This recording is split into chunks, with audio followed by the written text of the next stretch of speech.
1번 문제는 우리 뭐 이론 강의나 문제풀이 때 강의 때도 많이 강조했었죠. 납세 의무의 성립과 확정.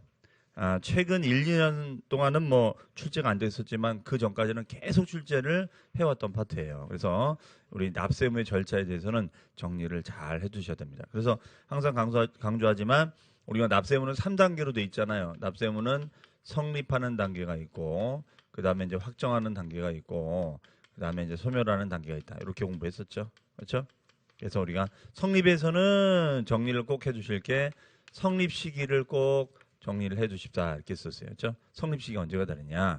그러면 이건 세목에 따라서 기간이 끝나는 때 성립하느냐, 아니면 과세 사실이 일어나는 때 성립하느냐, 아니면 6월 1일 날 성립하느냐, 아니면 본세를 따라서 성립하느냐. 이렇게 이제 결정이 된다고 그랬죠.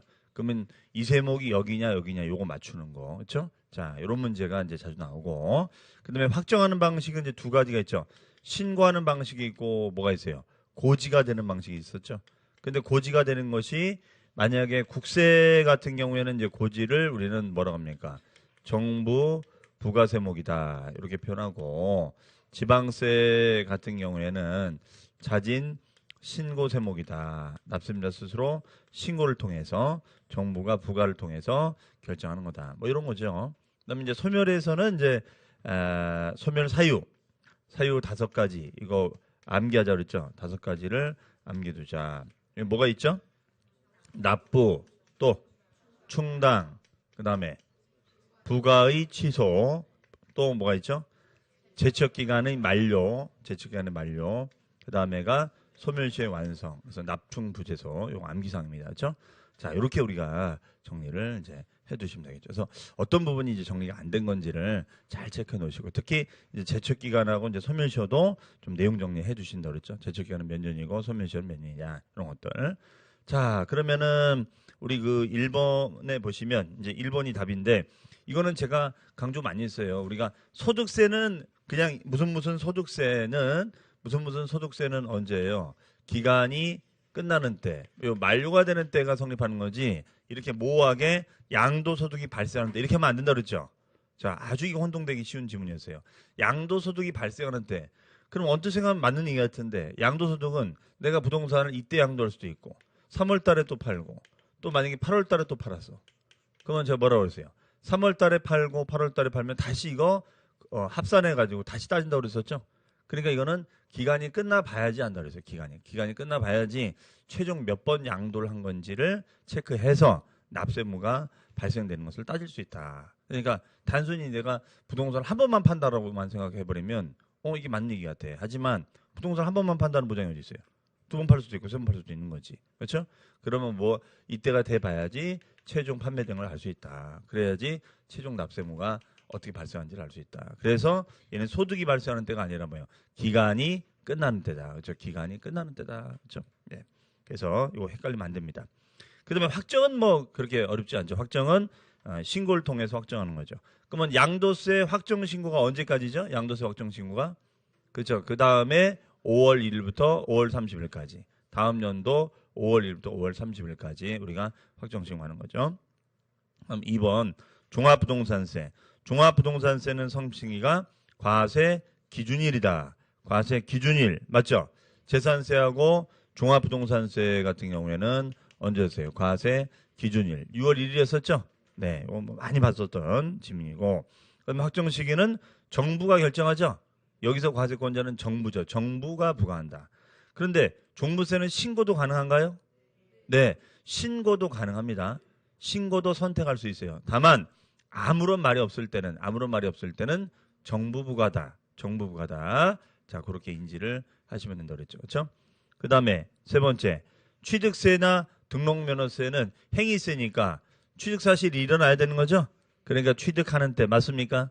네, 그리고 납세무자가 신고를 통해서 확정한다. 그러면 신고 언제까지? 취득일로부터 60일, 상속일 때는 6개월, 9개월로 한다. 뭐 이런 내용이 있었죠. 네. 그다음에 재산세는 과세 기준일이고 6월 1일 맞고, 그다음에 확정 시기는 과세권자가 결정한 때. 이런 걸 무슨 징수? 보통징수. 그렇죠. 보통징수. 지방세는 보통징수. 이거 자진신고가 아니라 보통징수죠. 네, 보통징수.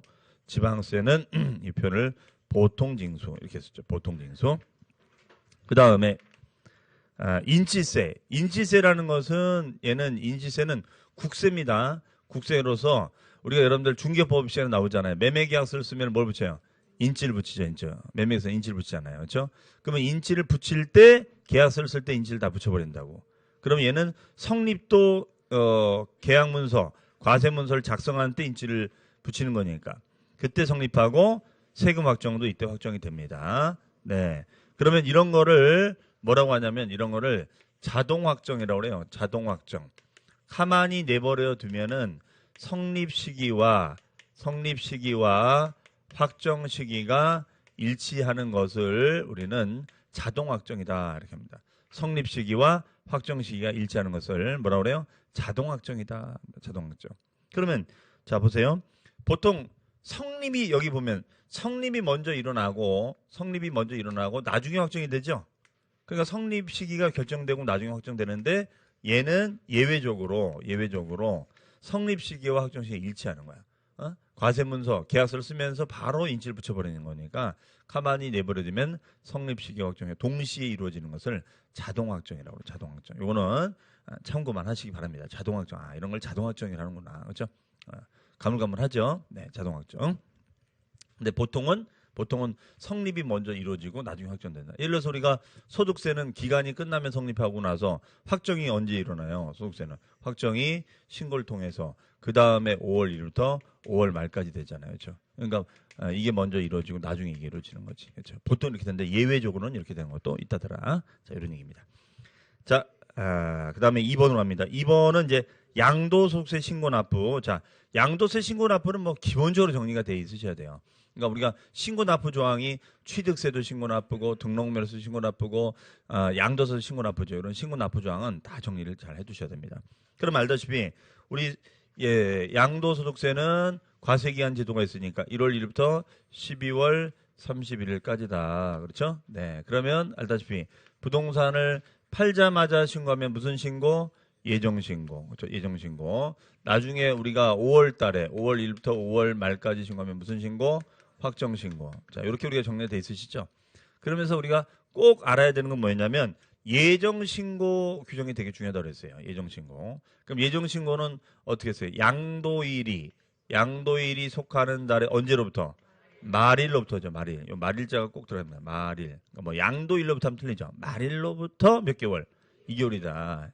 자, 이게 아주 기본적인 사항이 됩니다. 이걸 만약에 이행하지 않으면 어떻게 돼? 이행하지 않으면 가산세를 내죠. 가산세. 그렇죠? 그래서 우리가 뭐 10%, 20%, 40%짜리 가산세가 있잖아요. 그렇죠? 10%는 무신고에 과소신고예요. 과소.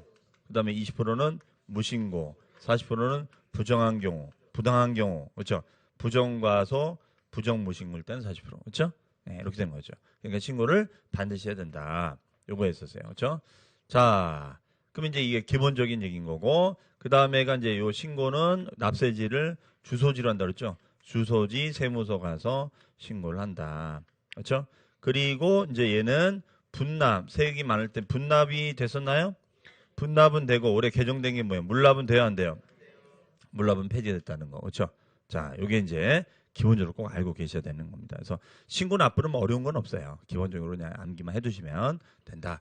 그 다음에 이게 이제 어떤 사례로 나왔을 때 이게 신고가 어떻게 되는지 이런 것들도 좀 알아둘 필요가 있겠죠. 물론 우리 문제집이 다 있으니까 다시 한번 확인해 보시고요. 1번 집 보시면 자, 1번 집 옳은 것입니다. 거주자가 자산을 유상 양도하고 예정 신고만 하고 납부를 하지 않았다. 그런데 납부할세액이 10%만큼 세액 공제된다. 뭔 소리야 이게? 말이 안 되죠. 뭘 잘했다고 10% 공제해 줍니까? 이 10% 세액 공제 조항은 과거엔 이 조항이 있었어요. 근데 지금 이게 2009년도가 10년도에 폐지가 됐어요. 옛날에는 예정 신고만 해줘도 미리 해줘서 고맙다라고 해서 무조건 10%를 공제해 주는 제도가 있었어요. 근데 그 제도가 지금은 다 폐지되고 없어졌습니다. 그 다음에 자 2번은 이제 토지거래 허가제의 개념을 이해하고 있는가? 그럼 토지거래 허가제가 뭔지 아시죠? 반드시 거래 허가를 받아야 되는데 거래 허가를 못 받으면 그 매매는 다 취소가 되는 거잖아요. 그게 이제 포인트죠.